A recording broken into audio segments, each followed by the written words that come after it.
Osteoporosis, brittle bones. How do we look after bones? How do we keep our bones healthy? It's really important that we do. Millions of people suffer from osteoporosis where the density of the bone is diminished, and one of the commonest symptoms is you see people with very hunched upper back because there's wedging of the vertebrae. A lot of people will stumble or fall and very easily break a wrist or a hip or a rib. You can even break a rib coughing. The bones have become so brittle. And so many people have to be admitted to hospital every year because of these breaks and fractures in the bones, which can take a long time to heal.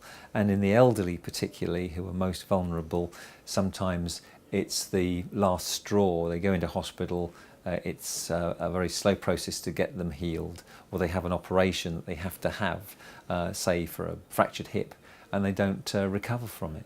So osteoporosis has quite serious consequences at times. What can we do to prevent osteoporosis and keep our bones healthy? Well, think about this. Our bones are strongest between the age of about 18 and 25. And after that, our bones start to lose their bone density mass and they become more and more brittle as time goes on. We can keep them strong by having a good diet and by weight-bearing exercise conducted regularly. So the first thing I would say is that you need to exercise on a regular basis. And weight-bearing exercise could be just climbing stairs, going up and down stairs, but it could be skipping, it could be jumping, it could be running. Anything that is weight-bearing is going to be good because the bones need that to stay strong. They're in a continual process of being broken down and rebuilt, but gradually there's a decline after the age of mid-20s, and you need to make sure that the bones stay strong. Diet should contain lots of calcium. Calcium is found in dairy products, in soya products, in things like bony fish, sardines, all good sources of calcium. You also need vitamin D, and vitamin D can be found in eggs and again oily fish, and the main source of vitamin D is exposure to natural sunlight.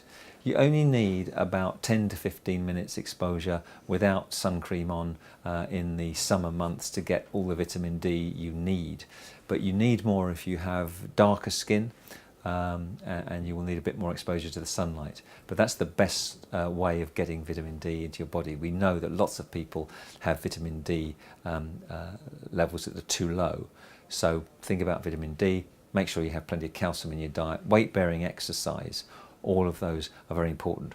How do you know if your bones are brittle? Well, one good screening test, the best screening test, the gold standard, is the DEXA, the DEXA scan, which is a good screening test. And it measures the density of your bone and gives you a score which compares you to the average person for your age.